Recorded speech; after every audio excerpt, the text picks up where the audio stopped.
Start करते हैं आज का video. What is money management. इसके अंदर हमारे पास 3 टॉपिक हैं, risk and reward ratio, position size and win rate. तो उन तीनों टॉपिक को वन बाय वन क्लियर करेंगे। तो सबसे पहले मनी मैनेजमेंट क्या होता है इसके बारे में थोड़ा सा क्लियर कर देता हूँ। तो जब हम कोई ट्रेड लेते हैं, ट्रेड लेने से पहले का जो लॉस एंड प्रॉफिट का कैलकुलेशन हम करते हैं, तो इस कैलकुलेशन को मनी मैनेजमेंट बोला जाता है। ओके, सो मनी मैनेजमेंट बहुत ज़्यादा इंपॉर्टेंट हो जाता है ट्रेडिंग अगर आप कर रहे हो। Trading in financial sector, stock, commodity, crypto, forex, कोई भी सेगमेंट में आप ट्रेड करते हो तो आपको मनी मैनेजमेंट आना चाहिए। अब बिगिनर्स हो, इंटरमीडिएट हो या एडवांस ट्रेडर हो, सब लोगों को मनी मैनेजमेंट करना ज़रूरी है। तो हम लोग बात कर लेते हैं रिस्क पर ट्रेड की। तो सबसे पहले आपको कैलकुलेट करना है रिस्क पर ट्रेड। तो आप 2% नॉर्मली रख सकते हो, 2% of your total capital. For example आपका ट्रेडिंग अकाउंट है 1 लाख का, तो आप 2% का रिस्क रख सकते हैं। 2% होगा 2000 रुपीज़, तो या फिर 1000 रख सकते हैं 1% के हिसाब से, बट नॉट मोर देन 3%। तो ये रिस्क कैलकुलेट करके अब ये पोजीशन साइज का जो हमारा थर्ड पॉइंट है उसके अंडर में आता है। तो कभी भी हमें जो रिस्क पर ट्रेड हमने निकाला है 2%, फॉर एग्जांपल 1 लाख का, तो 2000 रुपीज़, तो इसको कांस्टेंट रखना है, इसको सेम रखना है, इसको कभी चेंज नहीं करना है। ओके, देन उसके बाद आता है विन रेट। कि आप मान लेते हैं कि महीने में आपने 20 ट्रेड लिए हैं, तो पूरे मंथ में आपने 20 ट्रेड लिए हैं, 20 में से 10 ट्रेड्स आपके प्रॉफिट में और 10 आपके लॉस में है। ओके, तो इस केस में हम कहेंगे कि 50% का विन रेट है। अगर 15 ट्रेड आपके प्रॉफिट में, 5 ट्रेड लॉस में, तो इसको हम कहेंगे 75% विन रेट है। ओके, अब नाउ हम आ जाते हैं रिस्क एंड रिवार्ड। तो इस एग्जांपल को ले लेते हैं 4 आवर के चार्ट में।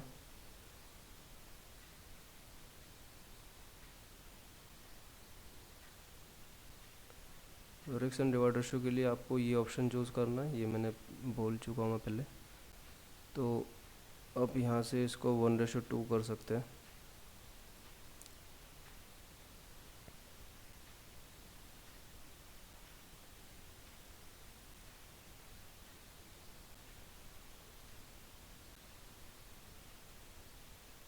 तो ये 1:2 का आपका सेटअप तैयार हो गया।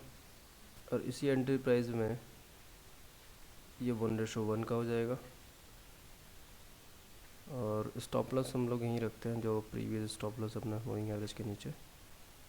और ये अपना आर रखते हैं 1:1 का। ओके, एक और रख लेते हैं same entry price, same stop loss and 1:3 का हम ये सेटअप रखेंगे। ओके, तो ये अलग अलग रिस्क एंड रिवार्ड रेशो हो गए। ओके, सो एग्जांपल के तौर पे हम लेते हैं कि 1000 का हमारा रिस्क पर ट्रेड है। अगर 1000 का रिस्क पर ट्रेड है और ये 1:1 वाला सेटअप है, तो इसमें अगर लॉस होता है तो 1000 रुपीज़ लॉस होगा, और अगर प्रॉफिट होता है तो 1000 का प्रॉफिट होगा। ओके, ये 1:1 के केस में। 1:2 के केस में अगर प्रॉफिट होता है, लॉस होगा तो 1000। ओके, 1:3 वाले केस में 1000 का लॉस होगा तो प्रॉफिट 3000 का होगा, क्योंकि ये 1:3 है। तो ये आर हो गए, अलग अलग आर है रिस्क एंड रिवार्ड रेशो। अब बात ये है कि इम्पोर्टेंट बात जो हमारी ये है कि रिस्क एंड रिवार्ड रेशो को अगर आप इंक्रीज़ करोगे तो आपका विन रेट कम होता चला जाता है, क्योंकि चांसेस बहुत कम हो जाते हैं कि ज़्यादा जो हाई रिस्क रिवार्ड रेशो है उसके टारगेट के हिट होने के, और compare to lower risk reward ratio के। फॉर एग्ज़ाम्पल प्राइस को यहाँ से मूव होके यहाँ जाने के लिए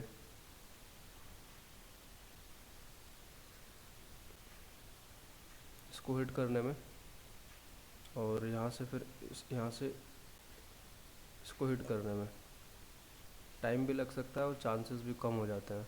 तो इसलिए ये जो लोअर रिस्क रिवार्ड रेशो है, इसका टारगेट जल्दी हिट हो जाता है और होने के चांसेस भी ज़्यादा होते हैं, बट इसका कम हो जाता है। इसलिए रिस्क एंड रिवार्ड रेशो को बढ़ाओगे तो विन रेट कम हो जाएगा।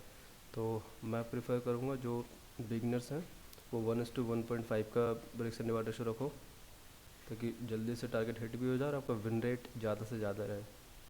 एंड विन रेट ऑफ 65% का टारगेट रखो। 65% वैसे तो टाइम लगता है, एक्सपीरियंस चाहिए, टाइम देना है मार्केट को, टेक्निकल एनालिसिस आपको प्रॉपर सीखना होगा।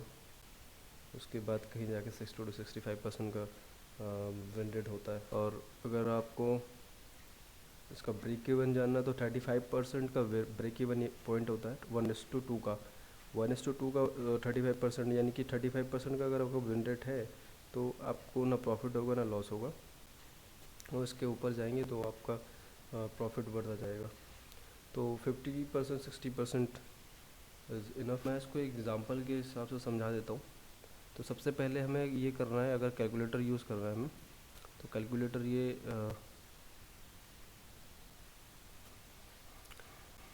अपने जो भी कैलकुलेट किया है रिस्क पर ट्रेड, सबसे पहले आपको ये यहाँ पे लिखना। अगर 1000 का रिस्क है तो 1000, 2000 का रिस्क है 2000, जो भी आपका 2% ऑफ टोटल कैपिटल निकल के आता है उसको आप पहले यहाँ पे लिखिए। उसके बाद इस वाले बॉक्स पे आ जाइए, इस शेयर का नाम लिख लीजिए। बुल्टास के बारे में हम लोग देख रहे हैं तो बुल्टास लिख लिया मैंने। अब इसको कैलकुलेट करने के लिए ना दो चीज़ चाहिए, एक एंट्री प्राइस, एक स्टॉप लॉस। तो एंट्री प्राइस के लिए आपको क्या करना है, इन दोनों चीज़ के लिए आपको टेक्निकल एनालिसिस आना चाहिए। टीए के करने के बाद आपको ये 2 पॉइंट निकल के आता है, एक एंट्री प्राइस निकल के आता है और स्टॉप लॉस निकल के आता है।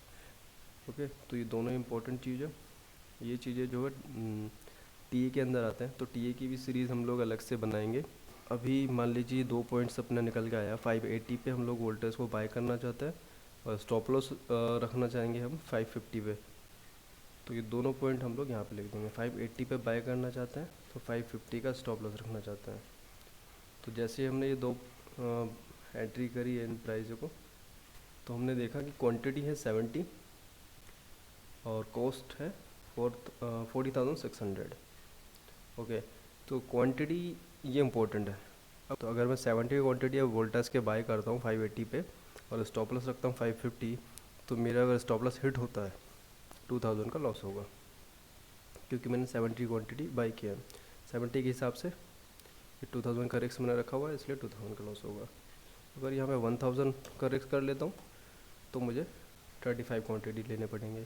35 क्वांटिटी के हिसाब से जैसे स्टॉप लॉस हिट होगा तो 1000 का लॉस होगा। बट पहले एक बार अगर आप डिसाइड कर लेते हो कि मेरा जो रिस्क है वो 1000 है, तो आप 1000 हमेशा उसको कांस्टेंट रखो।